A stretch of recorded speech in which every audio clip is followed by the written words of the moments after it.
নমস্কার বন্ধুরা, ভোট কথায় আজ দ্বিতীয়বার। আজকে ভেবেছিলাম একটা অন্য বিষয় নিয়ে আলোচনা করব, কিন্তু গত 2-3 দিন ধরে একটি হাইকোর্টের রায়ের উপর ভিত্তি করে যে সমস্ত কথাবার্তা, যে সমস্ত চিন্তাভাবনা, যে সমস্ত আশঙ্কা মনের মধ্যে ঘুরছে, সেটার কিছু শেয়ার আপনাদের করতে চাই। আমার মনে হয় আপনাদের অনেকের মধ্যেই আমার মতো কিছু ধারণা ঘুরছে, আবার অনেকে হয়তো সম্পূর্ণ অন্য ধারণা পোষণ করেন। প্রথমেই বলি, আমি যে কথাগুলো বলছি এগুলো সম্পূর্ণ আমার মনের ভেতরের কথা। আমার মনে কিছু প্রশ্ন আসছে। আমি একটা শিক্ষিত ভারতবাসী, সহনাগরিক আপনাদের সবার। আমার মনে কিছু কিছু প্রশ্ন জাগছে, যে প্রশ্নগুলোর উত্তর আমি চারদিকে খোঁজার চেষ্টা করছি এবং নিজের মতো করে হয়তো সেগুলোর উত্তর বের করছি। প্রথমত, একটা হাইকোর্টের রায়ে বলা হলো 23,000, না একটু বেশি বোধ হয়, 24 কি 25,000-এর মতো চাকরি যারা করছেন, এরকম মানুষের চাকরি বাতিল হতে যাচ্ছে। তারা যে কাজ করছেন সেটা 2019 সাল থেকে, এবং তারা পরীক্ষা দিয়েছিলেন 2016 সালে। অর্থাৎ 2019 থেকে আজকে 2024, মোটামুটি 5 বছর তাদের চাকরি জীবন হঠাৎ করে বন্ধ হতে চলেছে। তাদের সমস্ত চাকরি জীবনের যাবতীয় যে সমস্ত পুঁজি তারা যেটা রোজগার করেছেন, সেটা 1 মাসের মধ্যে তাদেরকে জমা করে দিতে হবে। কাকে দিতে হবে? সরকারকে দিতে হবে, এবং তার জন্য কোর্ট নির্দেশ দিয়েছে প্রতিটি জেলায় জেলায়, ব্লকে ব্লকে মানুষ সেটা কালেক্ট করবে। সেটা সরকারের যে তদানীন্তন অথরিটি, তারা কালেক্ট করবে। এইবার এখানে আমার কিছু প্রশ্ন আছে। আমি ধরে নিচ্ছি, যদিও বলা হয়েছে 19,000-এর মতো যারা সঠিক পদ্ধতিতে হয়েছে, 5,000-এর মতো যারা কাউকে উৎকোচ দিয়ে, ঘুষ দিয়ে এই চাকরি পেয়েছেন, যারা অনেকে সাদা খাতা জমা দিয়েছেন, অনেকে খাতা জমা দেননি, বা অনেকের নাম্বারে গলমিল হয়েছে, এরকম কিছু মানুষ আছেন। আমি মেনে নিচ্ছি যে 25,000 মানুষই ভুলভাবে চাকরি পেয়েছেন। প্রত্যেকেরই কোনো না কোনো উদ্দেশ্য প্রণোদিত আছে, ধরে নিচ্ছি। এবার এর সাথে আরও 23 লাখ ক্যান্ডিডেট পরীক্ষা দিয়েছিলেন। টোটাল বোধহয় প্রায় 25 লক্ষ মানুষ ওই এসএসসিতে 2016-র যে এসএসসির যে পরীক্ষা, সেই পরীক্ষায় অবতীর্ণ হয়েছিলেন। এবার ব্যাপারটা কি হলো? এই যে 25 লাখ, এই 25 লাখকেই তো তাহলে আমি চিট করলাম, বেইমানি করলাম, কারণ গোটা জিনিসটা ভুল। আজকে যদি 5,000 মানুষ ভুলভাবে দিয়ে থাকে, এই 5,000 কি এই সামনে 23 লাখ থেকে সিলেক্টেড হবে? এবং তারা কি আজকে 10 বছর পর, প্রায় 8 বছর হয়ে গেছে, 8 বছর পর প্রায় এই একই পরীক্ষা ভালোভাবে দেবেন? এদের মধ্যে কি এমন কেউ নেই যারা অলরেডি চাকরি পেয়ে গেছেন আরেকটা পরের পরীক্ষা দিয়ে, বা অন্য কোথাও অন্য কোনোভাবে চাকরি করছেন, তারা কি সেই চাকরিগুলোকে ছেড়ে আসবেন? কিভাবে এটা দ্বিতীয়বার মূল্যায়ন হবে? আমার মনে হয় এটা কঠিন নয়, কঠিন বলা যাবে না, এটা অসম্ভব। তদুপরি আমি ধরে নিলাম একজন ঘুষ দিয়ে, উৎকোচ দিয়ে চাকরিটা পেয়েছেন। সে তো আমাদের দেশে এই জিনিস চলেই আসছে। পুলিশ প্রশাসনে বদলির জন্য লোকে ঘুষ দেয়, সরকারি কর্মচারীরা প্রমোশনের জন্য ঘুষ দিচ্ছে বিভিন্ন জায়গায়। আমি তো ব্যক্তিগতভাবে রাজধানীতেও কাজ করেছি, সেখানেও বেশিরভাগ ক্ষেত্রে দেখা যায় প্রথম মাসের, আমি দায়িত্ব নিয়ে বলছি, প্রথম মাসের মাইনেটা অগ্রিম দিতে হয়, তবে সেখানে চাকরি পাওয়া যায় সবার ক্ষেত্রে। এবং আমি বলছি না যে এটা ন্যায়, এটা একদম চূড়ান্ত অন্যায়, কিন্তু সেই অন্যায়ের ভাগিদার কিন্তু আমরা আজ থেকে নই, বহুদিন থেকে।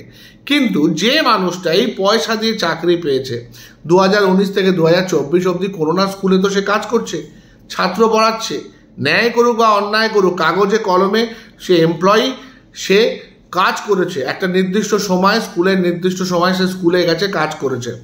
তার শ্রমের মূল্যটা কি হবে? সেই শ্রমের মূল্যটা কি হিসেবে এখানে ক্যালকুলেট হবে? তাকে তো বলা হলো তার সমস্ত প্রাপ্ত মাইনে 12% ইন্টারেস্ট দিয়ে ফেরত দিতে হবে। এবার সে তো দাবি করবে যে আমার শ্রমের পয়সাটা আমাকে দাও, আমি পয়সা দিয়ে দিচ্ছি, কিন্তু আমি এই যে 5 বছর পড়িয়েছি ছাত্রছাত্রীদের, হ্যাঁ মানছি ইল্লিগাল ওয়েতে পড়িয়েছি, কিন্তু পড়িয়েছি, আমার সেই টিউশনের মূল্যটা কে দেবে? আমি তাদের খাতা দেখেছি, খাতা চেক করেছি, তাদের মূল্যটা কে দেবে? সেটাও সরকারকে দেওয়ার কথা। এবার এই ক্যালকুলেশনটা কি হাইকোর্ট করে দেবে, না সরকার করবে, না কি করবে?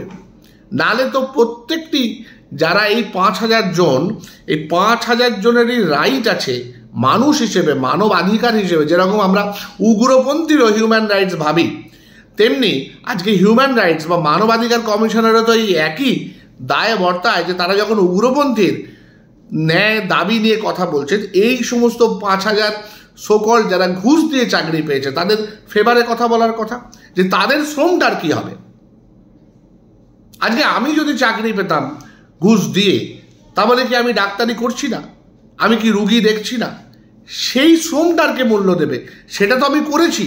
ভুল করাতে পারি, আমি একজনকে ভুল পড়াশোনা করিয়েছি, আমি ইতিহাসের টিচার হয়ে ভুল ইতিহাস পড়িয়েছি, ইংলিশের টিচার হয়ে ভুল ইংলিশ পড়িয়েছি, কিন্তু পড়িয়ে তোছি, সময় তো দিয়েছি, কাজ তো করেছি, আমার সেই শ্রমের মূল্যটা কে দেবে?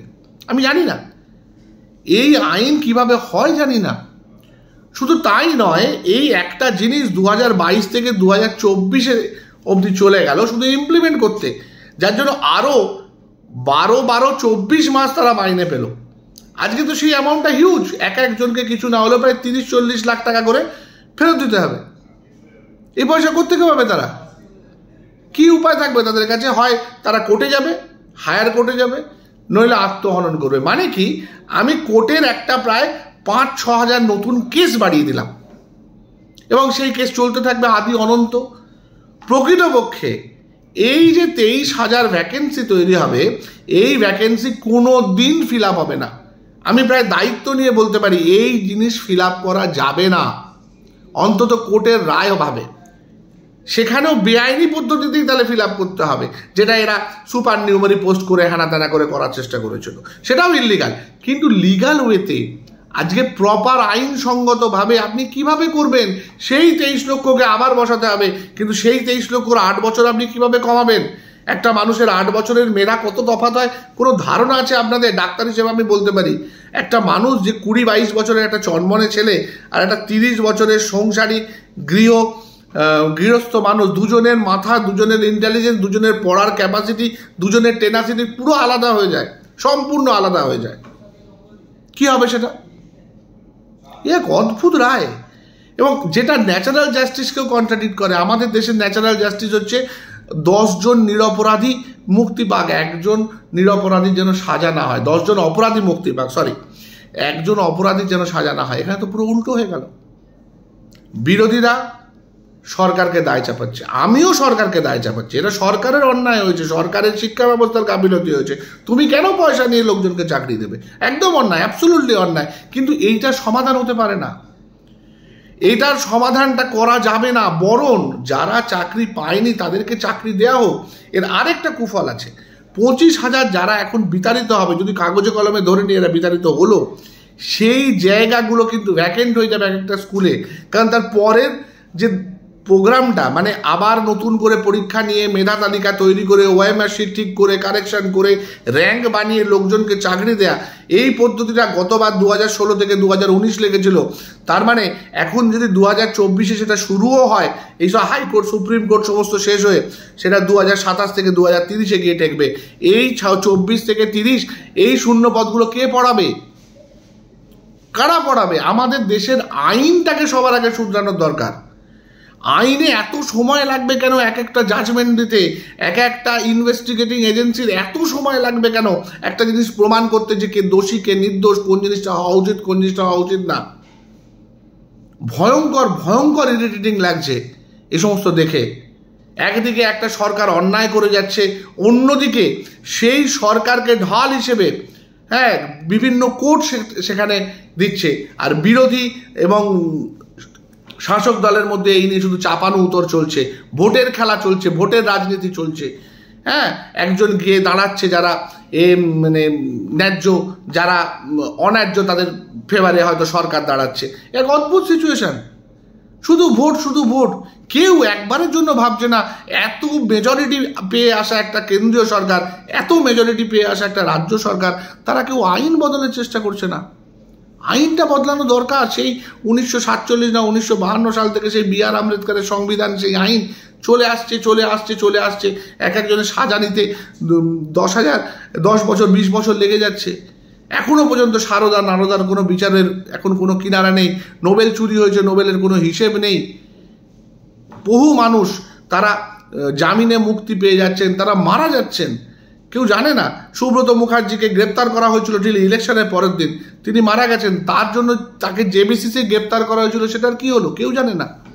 4 জন বড় তৃণমূলের নেতাকে গ্রেপ্তার করা হয়েছিল ঠিক ভোটের রেজাল্ট বেরোনোর পরের দিন।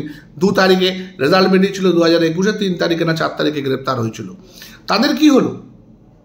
সব কিছু থেমে রয়েছে। শুধু ইলেকশনের সময় কিছু জিনিস খুঁচিয়ে ঘা করো, আবার সেগুলোকে চাপা দিয়ে দাও। আমার তো ভয় লাগছে 1 জুনের পর এগুলো আবার সব ধামাচাপা পড়ে যাবে। আর ওই নিরীহ ছেলেগুলো যারা প্রায় 1000 দিনের বেশি সেই বসে আছে, রাস্তায় বসে চাকরির ভিক্ষা করছে, তাদের ওরকম ভিক্ষা প্রার্থী হয়ে থেকে যেতে হবে সারা জীবন। একটু ভাবুন, সময় এসছে ভাবার এবং করার। আমি আমার মতো করে করার চেষ্টা করছি, আপনাদের পাশে পেলে ভাল লাগবে। নমস্কার।